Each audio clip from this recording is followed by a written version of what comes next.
Please resume.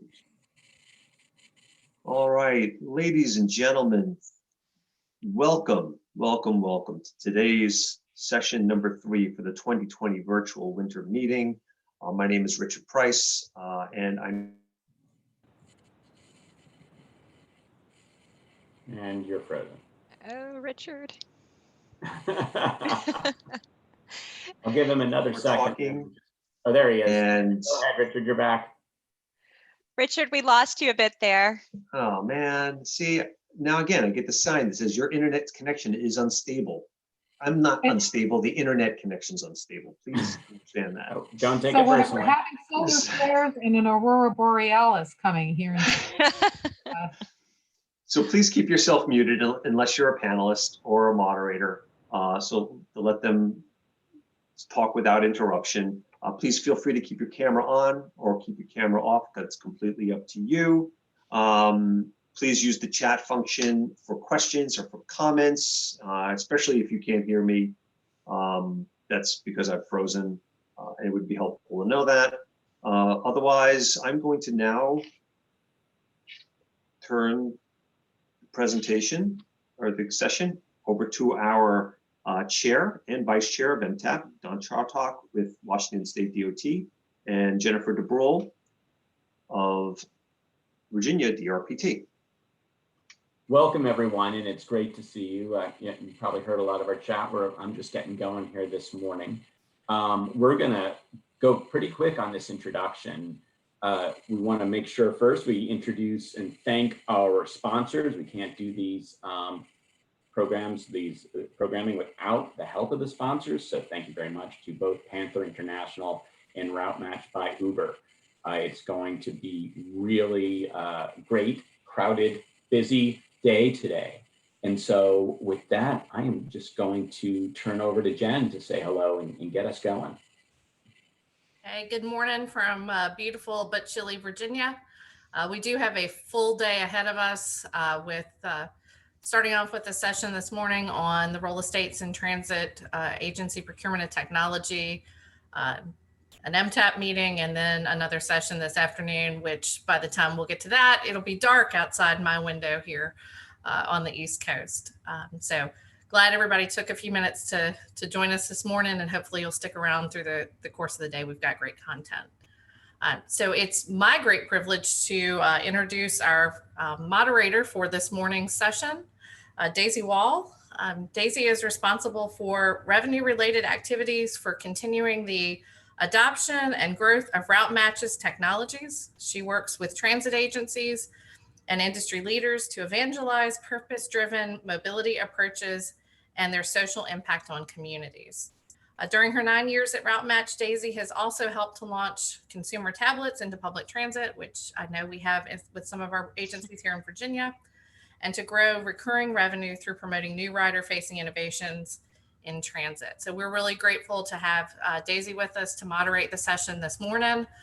Before I turn it over to Daisy, I neglected to also mention that we'd love to do a roll call through the chat. So as Daisy kicks it off, take a minute to let us know you're here, name, position, and agency in the chat box. So thanks, and I'll hand it over to Daisy. Thank you so much, Jennifer. And I'm very excited to be here, and thanks for the generosity of your time to attend. We have an hour ahead of us here. Before I head into this, this particular topic, the role of states and transit agency procurement and technology is quite interesting, especially with this bit of a roller coaster ride year with COVID-19. I think a lot of agencies, I had a chance to speak with both Mel and Kari earlier, and both of them are saying there's a lot of need for education, especially from rural and smaller transit systems, on what to do with how to procure technology, and really the idea of technology has really expanded. Before it was ITS technology, right? Your scheduling and routing and dispatching, which I know Route Match does, but also now it's other types of technology technology too. Like, what do you do with UV lighting, right, for safety? Or how do you procure or look at technology for on-demand services or mobility services to stand up something very quickly so that an agency can operate like an Uber-like model, but using agency vehicles, for example. So I know those are some of the things that are top of mind. Another thing that's really interesting is, I think with COVID, we've seen through the 500 agencies that we've worked with, a lot of need for creative ways to really help the communities, beyond just transit. And we've seen a lot of agencies take on the roles of delivering food. We've had delivering homework, delivering vaccines. What are some of those other things? And a lot of times technology has a role in facilitating some of these things. So I hope that we're able to tease out some of these themes throughout. And I know that Melanie has a great presentation ahead here to talk a little bit about some of those educational components that she's been able to do with the member agencies there in Oregon. And Carrie's got a lessons learned, and and we'll walk through her experience of how she actually ended up procuring ITS technologies through a recent procurement that she did. So we're really looking forward to that. So the flow of the next hour today is we'll get into both of the presentations with Melanie starting and then Carrie following. And then after that, we'll be taking some questions at the end. We want to leave a good 15 minutes if we can for the for the Q&As, and highly encourage you to use that chat function, as Richard said earlier, to ask questions as we go along. And hopefully this will be a really, really engaging session. So with that, I am going to, Richard, if you could kindly go to the next slide there. And let's start off with Mel. Mel, do you want to get us started here? Yes, please, and thank you. So good morning, everyone from the Pacific Northwest. My name is Mel Hanna, and I am the Technical Resource Center Coordinator within the Public Transportation Division at the Oregon Department of Transportation. And it is a pleasure to be with you today. Next slide, please. Thank you. So a little information on the state of Oregon for comparison, and our state is actually pronounced Oregon, not Oregon, like it is spelled. We have 5 different regions. Region 3, which is in Southwest Oregon, along with Region 4 and 5, Central and Eastern Oregon are mostly rural agencies, with our urban agencies along the I-5 corridor. And I realize that this map is rather small, but if you see the blue cluster in the upper left-hand corner of that map, that's actually Portland, Oregon, and our I-5 corridor, of course, runs north and south on our western side of our state. 14 of our 36 counties are considered rural counties, and approximately 66% of our population lives in incorporated areas. 18% of our population, or actually, let me correct myself, over 18% of our population is age 65 or older, and approximately 75% of our population identifies as white or non-Hispanic. Each year, Oregon takes roughly 127 million rides on public transportation, and Oregon's fixed route transit providers currently deliver approximately 52 million miles of transit service a year.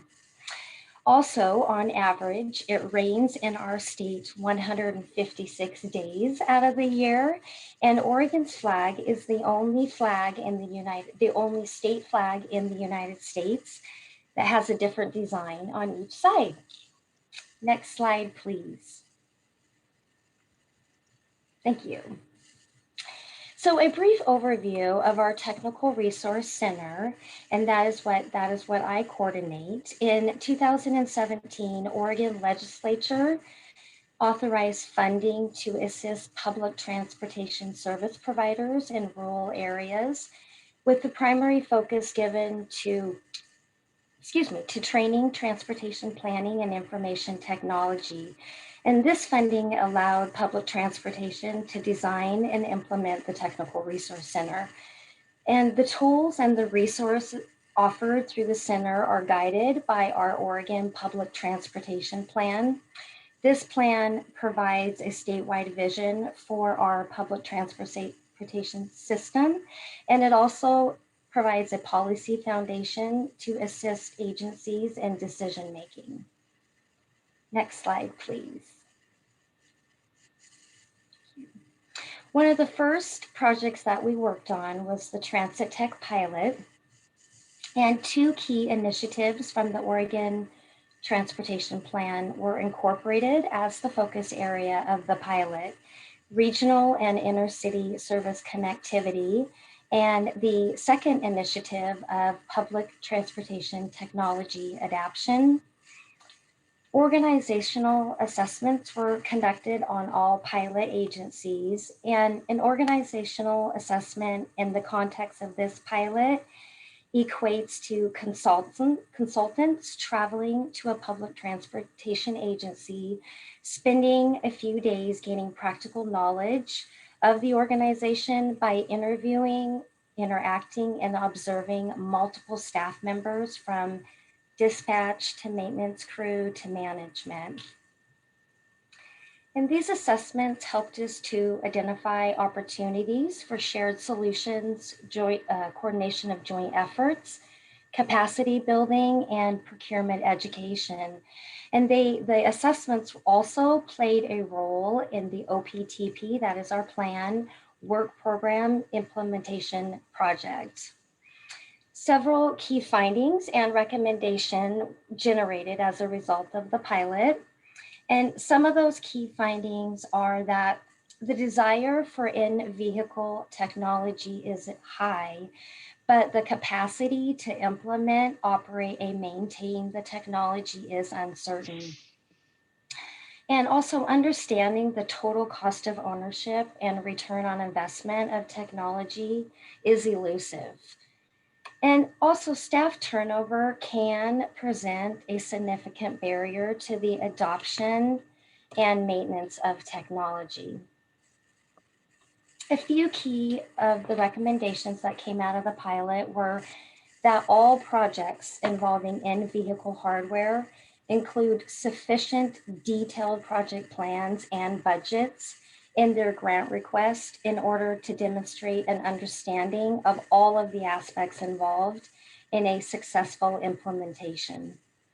Agencies, smaller agencies in particular, would benefit greatly if technology support touched on service design assistance, procurement support, best practices, and other training resources.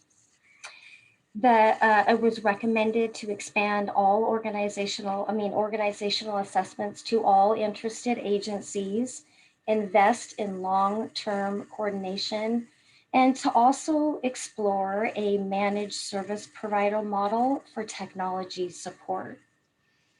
Next slide, please. So with the knowledge that we gained from the Transit Tech pilot, we released a transit technology request for assistance, request for information, or an RFI. And the objectives of the RFI was to help to shape ODOT's perspective on what a state-funded technology support program might look like or include. Focus was given to assistance in making productive, cost-effective, and efficient choices in the procurement, deployment, and operations of technology solutions. We were also trying to determine the capabilities of consultants regarding ongoing public transit technology support, offering a range of different services, determine the capabilities of consultants regarding public transit agency technology coordination and collaboration with small to mid-sized transit providers offering multiple modes of transit, from fixed route, demand response, deviated fixed route, etc. We were trying to determine the capabilities of consultants regarding public transit agency technology procurement education, ongoing technology management tools and resources. And this may include services such as evaluations, acquisitions, and development of technologies and standards, as well as incorporating them into recommended procedures. The RFI also touched on research related to technology alternatives and additional methods that are available. So taking a national view, we did gain a wealth of knowledge of what ongoing statewide technology support could look like and what resources could be pulled in. And our intent is to turn this information around to release a request for proposal or an RFP for ongoing statewide transit technology assistance or support. Next slide, please.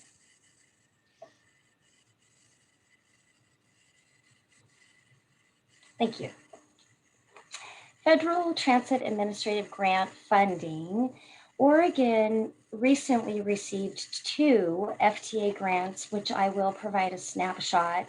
We are in the early stages of both of these grants, and contact information for my team members and grant administrators, Sarah Hackett and Matthew Barnes, are on the last resource slide. Both grants involve General Transit Feed Specification, or GTFS.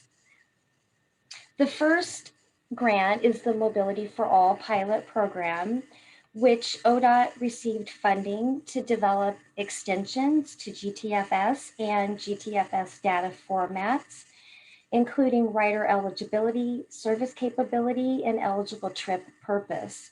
The goal is to define standard extensions that can be used by Oregon transit agencies as well as nationally and internationally. ODOT has made significant investments in GTFS and GTFS specifications, and also best practices for GTFS, GTFS Flex, and developments of GTFS Ride or ridership data. The second grant is closely related to our tool, our TNext tool, and TNext is the Transit Network Explorer tool. So it would be helpful for me to touch on TNext. TNext is an open source tool for the visualization, analysis, and reporting of regional and statewide transit networks. It was initially developed by an Oregon State University professor and students with an ODOT research grant.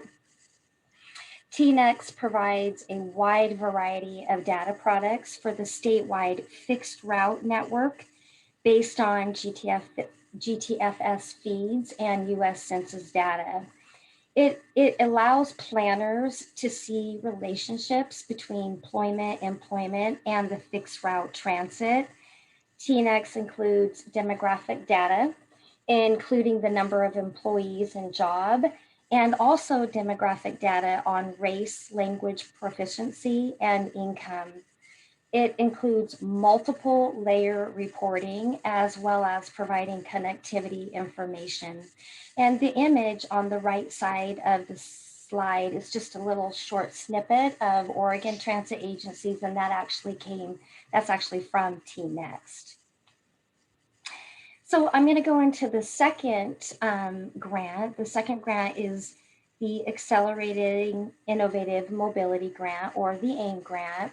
And the goal here is to create a software tool, essentially a TNext 2, that will provide planners and state DOTs visibility to multi-agency networks across state boundaries using GTFS, GTFS Flex, GTFS Ride, and also census data.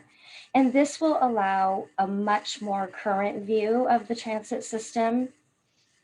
And it will also include both fixed route and demand response services, whereas TNext right now only includes fixed routes. The goal is for Oregon to work with 2 to 3 other states to promote interoperability and adoption. The AIM initiative supports innovators testing state-of-the-art nationwide approaches that can benefit other public transportation agent providers and passengers. Next slide, please. And with that, I thank you for listening. I encourage you, please do reach out with any questions. I absolutely love to talk about our Technical Resource Center, so I encourage you to reach out with any questions that should come up. The next slide will actually contain resources and links to data that I used in this presentation. Mel, thank you so much. That was great information. We do have a question actually from Ian Dedmore. The question is, what was ODOT's reasoning behind choosing to rely on consultants for providing the transit technology support rather than opting to hire internal staff? That's a good question. So we went out for a consultant and we hired a consultant, but part of us doing the consultant, part of that pilot was we did indeed generate all of the forms and all of the templates and so forth on the organizations. And so after the pilot, our state does have the ability to carry on, and we do have the equipment to carry on and to move forward with those organizational assessments in the same capacity that the consultant did. But another part of it too is we kind of wanted it to, like, for the government entity to be step outside of it and to have a consultant go in and be able to ask questions without us being there. Did that answer your question? No, I think so. Thank you. Ian, if you can let us know if that answered what you need, that would be great. Yep, we're good. Another question from Don. Don, do you want to ask live so we can get some interaction? Happy to do it. I'm always happy to talk, so be careful what you ask for. My question is, and I think I know because we've worked together quite a bit, is what bucket of money are you using to do the GTFS work? The GTFS work is used with different money. We actually, a part of it, I believe, is used for, I believe 5311 is used for a section of it. State funding is also used for a piece of it. And then the Technical Resource Center in and of itself has dedicated state funding, and that will also, I believe, will be going to a part of that program as well. That's great. It's very helpful. I know where we're considering following in your footsteps and doing some of that same type of work. So it's good to know what we can use to do that. Right, right. And another question I had here, for Mel is, I know you're pursuing, these grants that are coming out, and it seemed like, for a rocky year with COVID, there were quite a few grants that did come out, and even at the tail end of this year, there was another grant, a COVID-19 grant, some of these that are coming out. How important has that been to you in terms of your planning, for technology when you see these grants come out? And do you look at technology as part of each grant, or I guess, what is your prioritization when you see these grants come out, for different technologies and what the agencies are asking for?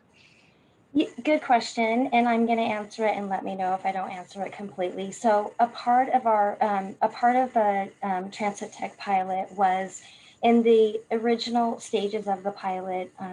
There was 7 different agencies that were involved. And then as an extension of the pilot, agencies that received state funding, state discretionary funding, are STIF funding, that's where the Technical Resource Center funding comes out of also. Will you ask me it one more time, Daisy, so I make sure and answer it correctly? Oh, I was just, Yeah, like as these grants come out, what are, if you were to prioritize different technologies and by what agencies Oh, want, what are some of those, those ones that okay. kind of rise to the top? Okay, so Yeah. what we did, and so what we did with I had lost my train of thought. Apologize. That's okay. So what we had did is we extended the pilot for agencies that do have discretionary state funding. If they did have technology within their agreements, we created a group that meets, they meet every 3 months, and they have different tracks, different technology tracks. I believe there's 6 different tracks, from automatic passenger counters to all to e-fare systems and so forth. And our goal there is to try to get the agencies, we're just giving them a platform to be able to communicate and to learn from one another, and to be able to network and use different resources. And so we are trying to get them to try to communicate within each other to see if they can help each other. But at this time, we're only doing that with the state discretionary funds. At this time, we are in talks about doing it with all of technology. I do not know if that, what will result of that. But we are actually also too, our state we have not, we are going out for the 5304 statewide planning program this year.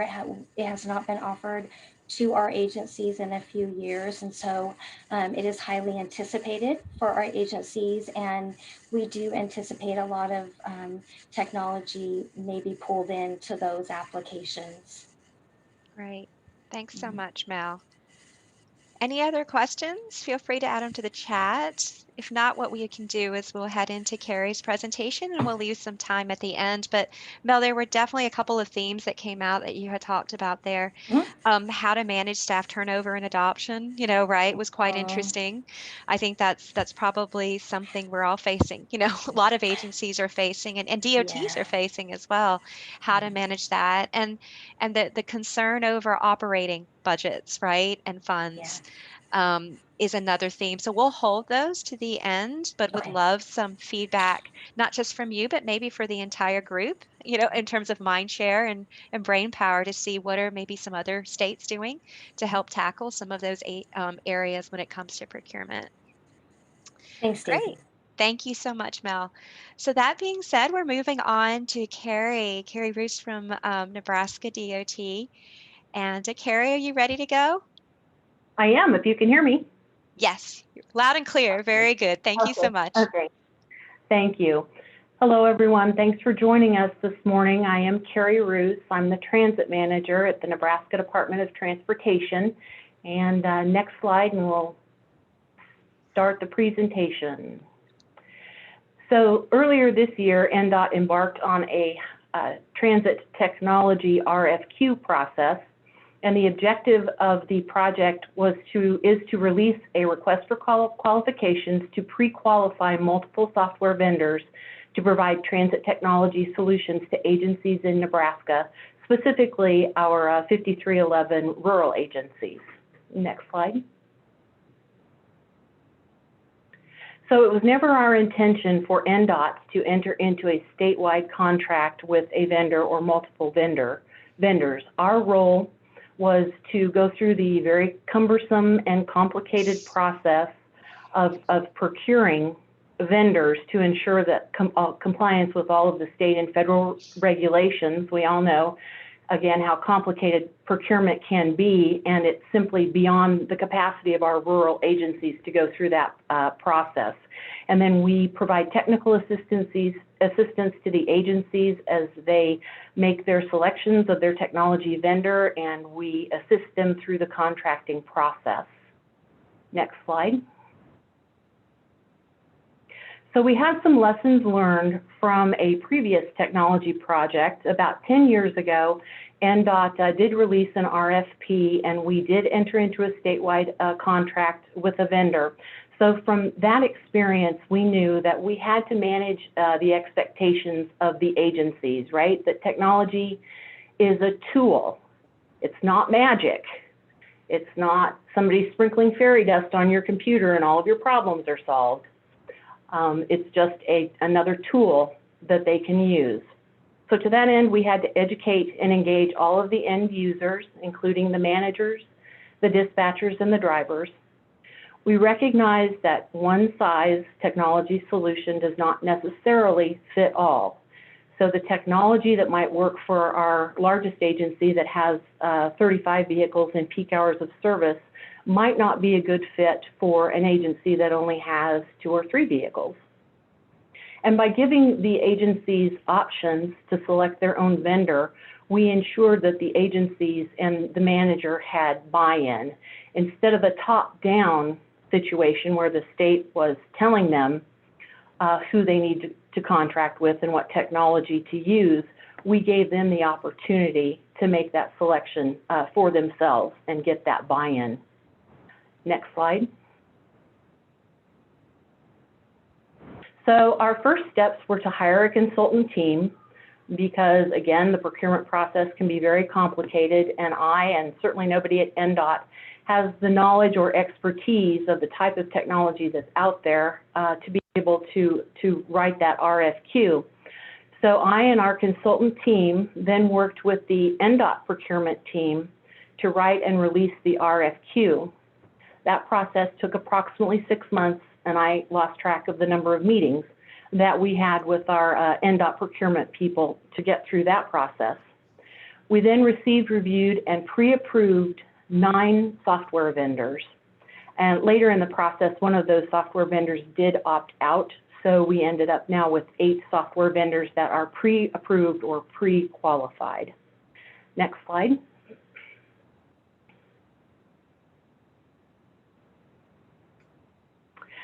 So when we had our vendors selected, I reached out to all of our transit managers and I gave them all of the contact information for each vendor, website links. I even gave them the evaluation scores for each vendor so they could see how we evaluated and how we scored each vendor. And then I strongly encouraged them to go out there and look at all the websites and then contact the vendors for online demonstrations so that they could get an idea of what capabilities were out there and an idea of what software technical specifications they thought would best suit their agency. Next slide.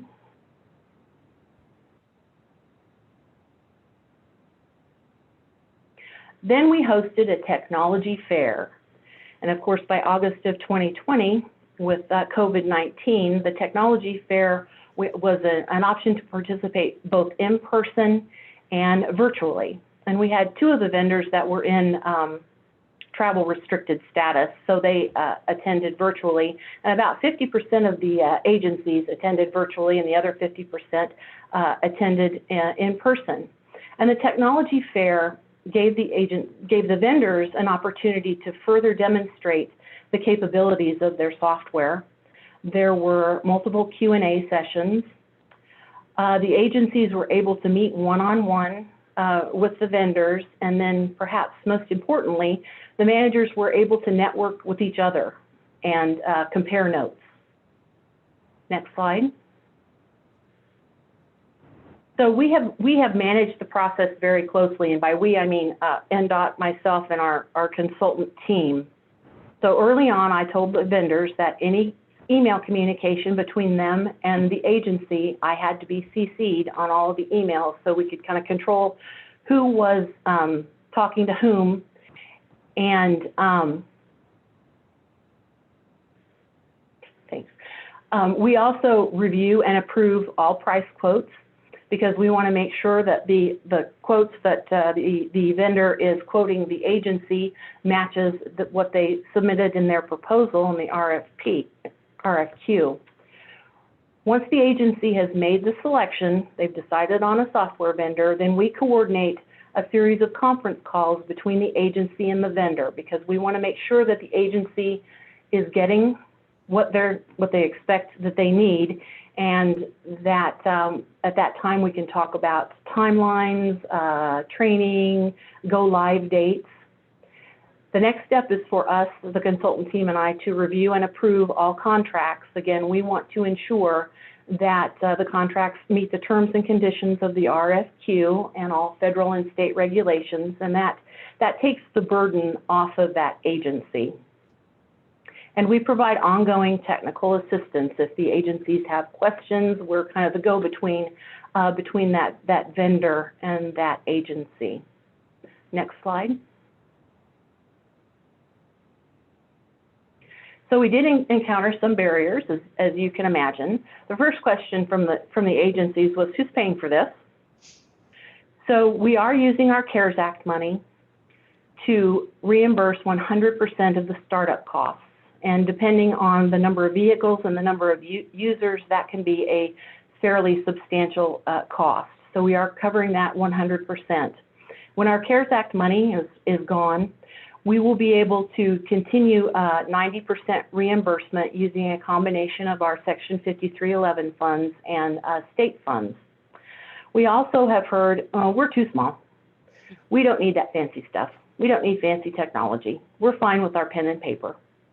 And then there was some concern that the drivers would not be able to learn new technology, new software, that they would not be able to use a tablet. Next slide. So our progress to date, and we released the RFQ earlier this year. So far, we have assisted 15 of our 54 rural agencies who have either they're already live or they're in the contracting process. The smallest agency to opt in to our transit technology project only has 2 vehicles, and the largest agency so far has 16 vehicles.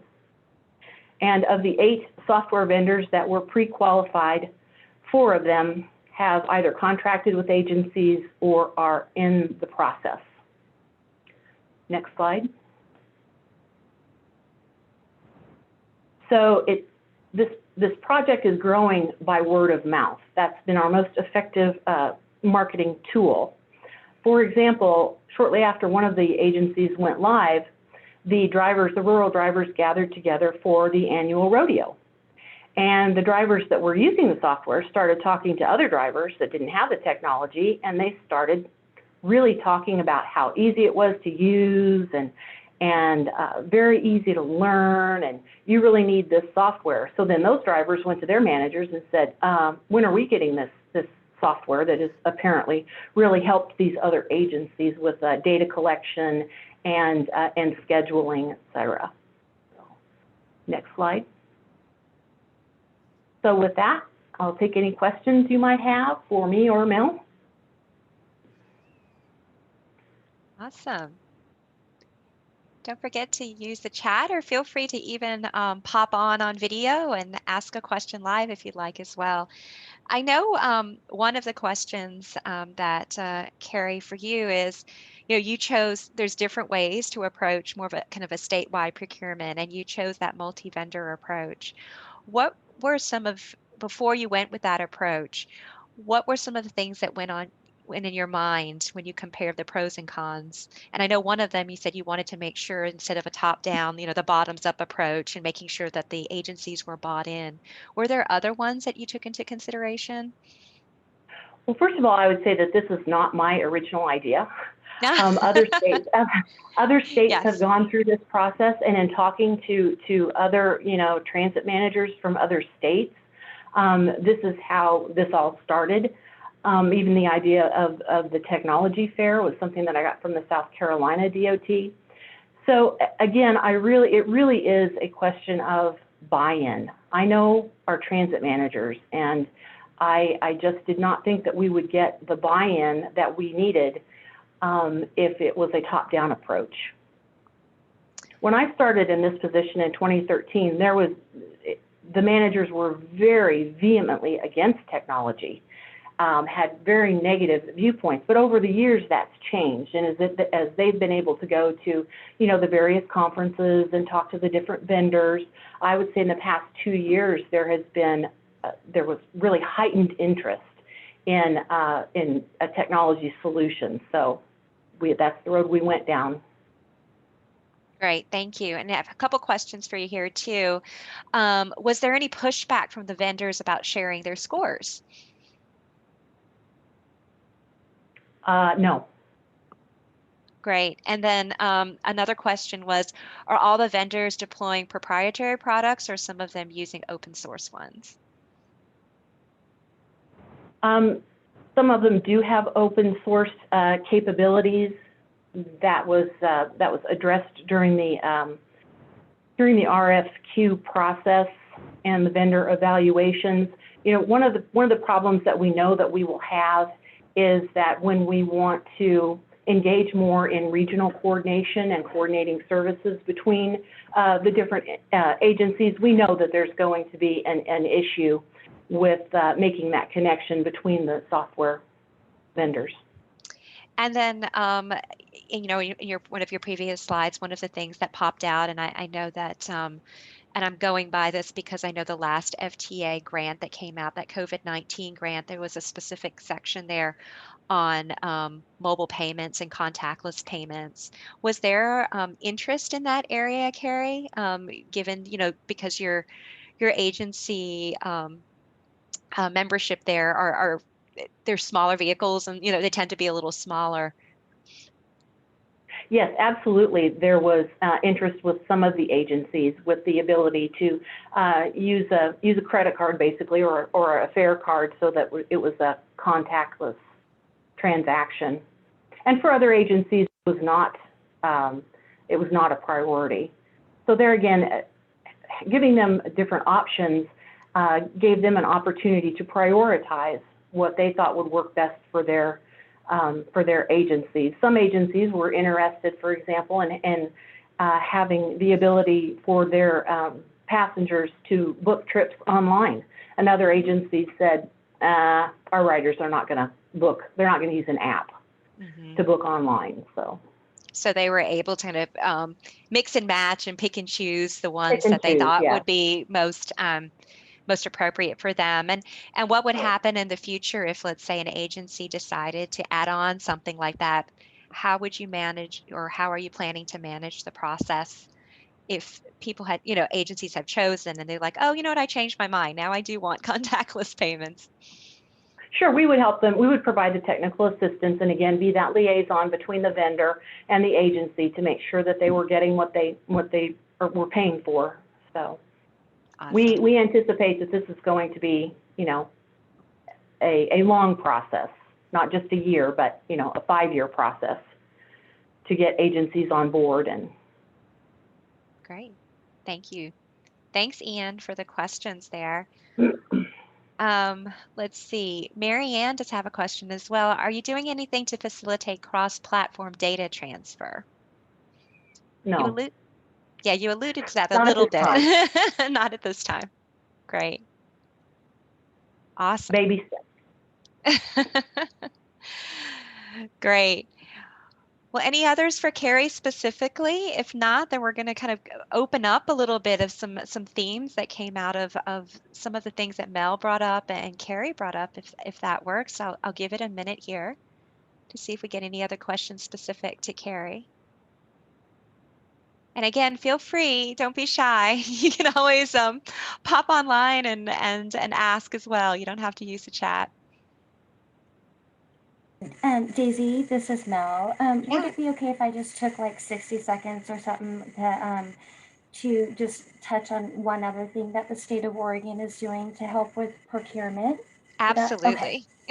Okay, thank you. So I didn't actually touch on this within my slide deck, but one other thing that the state of Oregon is actually doing is we have a maintenance group where they meet quarterly, and what they do is individuals from all different agencies, from our large urban agencies to our very, very small rural agencies, the maintenance facility crews and the maintenance managers and so forth, are on a phone call and they discuss what is working, how they're procuring things. A lot of the discussion, obviously lately, has been around COVID-19 and the resources, but it has been really, really, we are finding it to be a really successful way of networking and learning from each other, and talking about procurement and what they're interested in, or what avenues that they're going down.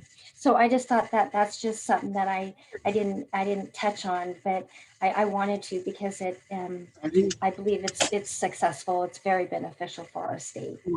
Awesome. No, great. Thanks, Stacy. No, that's fantastic. And I was gonna, Sarah, would you kindly mind muting yourself? I think we're getting a little bit of feedback. I'm so sorry. Thank you. We do have a couple other questions here. This is from Tony Brandon for Carrie. Who made up the team that evaluated the response to the RFP, and how long did the evaluation process take? It was myself, our primary consultant, and 2 sub-consultants were our evaluation team. And with 9 proposals, it did not take, I think we were done within maybe 4 to 6 weeks with the evaluation process. Okay, great. A lot of coordination, I know that had to happen there for sure. And this is a question also that that's popped up here as well, is, a lot of times with these RFIs, RFQs, and RFPs, they tie into a larger vision, for the state. How does this particular or recent procurement tie into do you have a greater mobility management vision, that the state has of how you see it, moving forward in 5-10 years down the road? Sure. So this is part of our statewide mobility management project. It was a priority. Technology was a priority for us with our mobility management program. We do have a vision of regional coordination at some point. And my vision is that we get as many agencies as possible on the technology bandwagon, because I think that once that word of mouth starts with, the drivers and the managers, I think more and more agencies are going to, forget about the barrier to learning the technology. And I hope that they really get the idea that it will be beneficial for them to jump on this project. So that's our larger vision, is to continue to grow the number of agencies that are using the technology to eventually move into more regional transit coordination. Great, thanks, Carrie. So I'll open it up a little bit to the group, as I think there were some themes that came out of this. And Mel, thank you for bringing up that last point there around COVID-19. And I know that kind of ties into something you had said earlier too, about creating almost mini groups or subgroups to talk about how to improve, or different types of technologies, or how to react, right, and pivot with different situations. I wanted to open it up to the larger group, and specific to COVID-19 and procurement. Are you looking or tapping into different funding sources? I know that, Mel, you had said 5304, which is for some agencies, they they don't tap into as often, and you feel free to use the chat or even pipe in. We'd love to hear some experiences of other folks here on the line of how you've been tapping into helping solve some of these COVID-19 challenges, and what sources you found, both from a capital standpoint as well as from operational.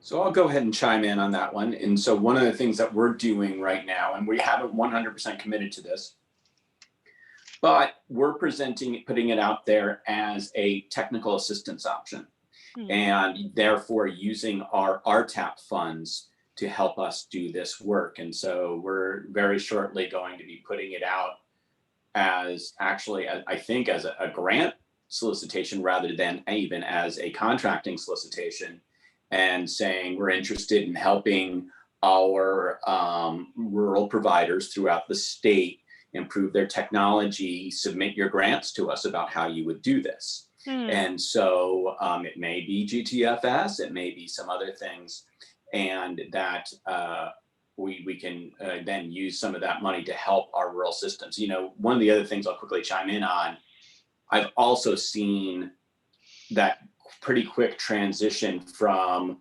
5-10 years ago, pencil and paper is fine, to when I pitched this idea to our, what we call our small and medium-sized transit agencies, universal, yes, do this, we need this help. And so that's kind of where we're at the moment. Great, thanks. Thanks for sharing, Don. Any other, so it sounds like RTAP funds, right? And presenting it back to agencies as a grant opportunity, right? Is one strategy there. Are there any other strategies that different DOTs are looking at right now?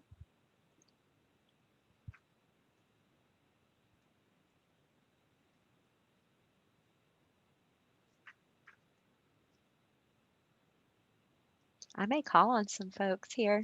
Hey, everybody. Before Daisy starts calling on people, I'll call on people too. So I've got the power to open your mic. I know this is an active area, because I know, and I can even share some that we've had just from our perspective. We've worked with a state as well, and agencies who were very interested in doing something around vaccines on demand. You know, with the vaccines coming out, there's a huge need for rural agencies and their communities to get to vaccination centers, and potentially for those who are even more remote, to bring qualified medical workers out, you know, to those areas. And I know there's a specific agency in Texas, for example, is working with the Texas DOT right now to see if they can actually provide that, you know, in an on-demand model, and provide those vaccinations, not provide the vaccinations, I apologize, you know, provide the transportation to bring people to the vaccinations. And so, and that's an area that I know they're trying to tap into for COVID funds as well. So I'm just curious. I'm assuming that's on a lot of people's minds right now. Daisy, could I chime in? This is Rich Weaver with APTA. And, Hi, Rich. Hi, Absolutely. and Richard Price will allow me to mention, and I always have to do this, the National's another strategy and resource just to remember is the National Center for Mobility Management Technical Assistance. Absolutely. We provide a lot of technical assistance, and in fact, we're having a very nice peer exchange on one call, one click systems, which are predecessors to, like, you know, the mobility as a service. And this is hosted by the Virginia Department of Rail and Public Transportation tomorrow morning. But I just want to remind folks that there's a lot of, we're not the only TA center. You know, we work with the technical assistance centers, and I think we're going to be seeing perhaps a merger of the one that's more technology focused into the National Center for Mobility Management next year. So just a reminder that use that and contact me as a resource, or my colleague Danny Dries at APTA, or my colleagues Amy Conrick at CTAA, or Judy Shanley at Easter Seals to do any follow-up resources or technical assistance you might need. Thank you so much, Rich. I'm glad you chimed in there. And if you don't mind, if you could kindly drop in, you know, that link to your session tomorrow, you know, for this group, I think that would be fantastic if there's space open there, for sure, you know, to drive more interest and attention there. And I know that one of the great things that the National Center for Mobility Management has done specifically is really look at kind of creative ways, right, to build models that would work and could be transferable nationally, but also really look at vulnerable communities and populations, and that inclusivity component, which I think, Mel, you had touched on earlier as well, you know, low income, senior populations, non-English speaking language populations. Those are great areas, and I know that's come out of that group for sure, you know, moving into next year. Thank you, Rich. Oh, sorry, let me get off of mute. I'm sorry. Let me just follow up. Instead of me dropping in the link, this is sort of an invitation only event tomorrow. Oh, my apologies. Yeah, but that's okay. That's okay. But if our people, we have some space open. If folks want to send me an email, rweaver@app, I'll send that in the chat room. Okay, send me an email if you're interested in participating tomorrow morning at 11 a.m. Eastern. Thank you, Rich. And I'm not interfering with Richard with your meeting at all, right? We end today, correct? I don't want to. It's Weaver, not Price. That's where it is. Okay, Rich Weaver, yes, okay, Yes. yeah. Okay, thank you. Awesome. Thank you. Any other states doing some interesting things with funds here for COVID? Daisy, you should just pick a state and I'll look them up. I know, right? Because I see on my page, I see a whole bunch of my friends who I know. I know a couple of folks here too, so I will actually pick on some folks. Lisa, I know there's some things going on. So actually, I'm here to say that, we don't have anything going on, and that's why I'm here. I wanted to find out how folks figured out how to fund it, how to manage it. So it's been a really helpful presentation for me. Thank you. Fantastic. Jean, Michigan, I know you're doing a ton of work out there. We're doing a ton. I'm sorry, I had to join the meeting quite late, so I wasn't sure exactly what you'd been discussing, so I didn't want to speak up too quickly. But I can just talk to you about what we've been using, especially like CARES Act funds regarding technology. The one thing that we're hoping to be putting out to bid very soon, all of them very soon, but we are going to be hiring a technology consultant to do an assessment in our rural areas of what technology are they currently using and how ready are they to implement technology? Because I think as some of you said, some of them are like, yeah, well, we don't need that. We're good with pen and paper, which some of ours still use too. And some just don't know what they don't know, right? So we want to first assess what's out there, how ready are the agencies to implement technology, and then more importantly, what can we as a state do to assist that? So we want kind of a strategy, a technology strategy to come out of this for the state. Should we be putting together a specification for dispatch equipment so that they all can tap into a similar specification, so that will make it easier for them to then connect and talk to each other for the technology too. But anyway, so that's one of the things that we'll be doing. We're also issuing an RFI probably in January to develop a statewide level 1 MOS platform that we will, so we'll develop it. We're using CARES Act, so it's really for the rural areas, but it will encompass, it's going to be a statewide tool because it can't not be. So we're doing all of these so that urban agencies can tap into these same contracts, or just by the nature of what we're doing, it will cover the entire state.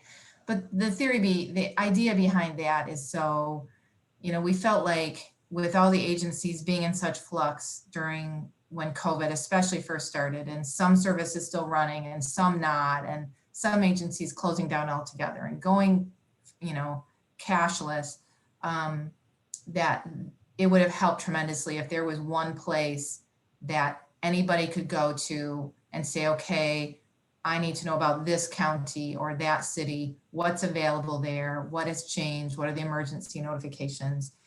And if we have at least that level 1 that we can support as a state, and we're hoping to not have to support it forever. We're hoping to find some revenue streams that can keep it going. But then other areas can build on it. So if you want to do a, ride booking software, you can add it on for your region. So we want this buildable platform. So those are honestly the two key things we're doing. And I think those will then lead to other projects. And we are definitely doing more and more partnering with other public agencies and other private agencies to help make this go smoother, to help with funding, to make sure we capture the lessons learned. And to not make the mistakes that they've seen already made, and we don't have to repeat those mistakes. So that's what's happening in Michigan. Thank you for sharing, Jean. Yeah, I know you bring up a good point there at the end is this idea of partnership.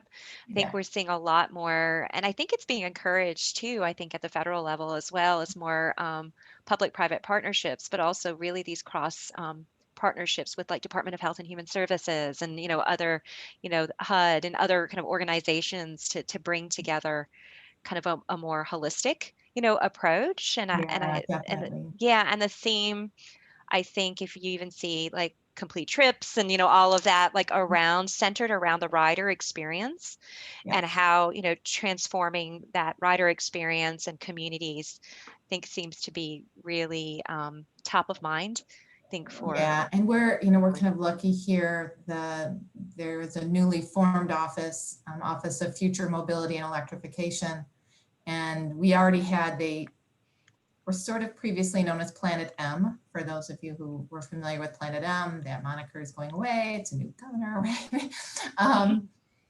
But that relationship has been incredibly beneficial because they are really focused on attracting and knowing all those technology providers and what's happening out there. So they're then able to connect us to different companies and different partners. And it's been a hugely beneficial partnership with them, as well as, DHHS and other entities that are, we've partnered with CalSTART on a project. We've, worked with SumSea. Can't stress enough how much partnerships are important when you're implementing new technology and just in the new mobility in general. absolutely well we're at the top of the hour here so thank you so much for attending today. I hope it was beneficial and we all gained little bits and nuggets of information that you can go back and look as you plan for 2021, at the statewide level so we can all, help our agencies thrive, to next year, which is a critical year, I think, for all of transit. But I think some of you've heard me say this before, but transit, we've got strong hearts and broad shoulders and we'll do this. And so I'll end it at that. And I just wanted to revert it back to Dawn to take it from here. Thank you again. And thanks so much, Carrie and Mel, for all the great information and preparing the presentations to share with all our peers here. Thank you, Daisy. And thank you, everybody, for that really great information. Just to chime in at the end, I know a little bit, just to be enough to be dangerous. We're a member of a 3-state coalition with California and Oregon who are submitting an ITS for US project. And we recently received word that we are, I can't remember the exact terminology, highly regarded, highly recommended, or something like that. And that will basically take GTFS to the next phase to use for demand response type work. And so we're pretty excited about that. And it's been a great effort. And California has been the lead. And so they really deserve all the credit. And we're just happy to be working with them. It is a full day. And so I'm gonna encourage people to be back with us, and at it's 9:30 West Coast time. I guess that means it's 12:30 East Coast time for the winter meeting portion of our or business meeting portion of our meeting. Feel free to have your late breakfast or lunch with you when we do that portion of the day. And I'm going to get up and stretch my legs before then, but we'll be back in time. Richard, am I forgetting anything? No, just wanted to say thanks to everyone for attending this one. Come back. We're having our business meeting followed by a presentation from FTA to talk about the final CCAM report that went to the president. So I know people on this call are not going to want to miss that. CCAM is a very important organization of federal agencies that we want to hear an update from. So please check back with us. Check our website if you haven't registered for that, mtap.transportation.org. 2020 winter meeting. There's a link for it. If you haven't registered yet, go there and register and sign on at 12:30 Eastern. Thanks so much, everyone. Thank you. Have a good day. Thank you. Have a good break. See you soon. Bye. Bye-bye.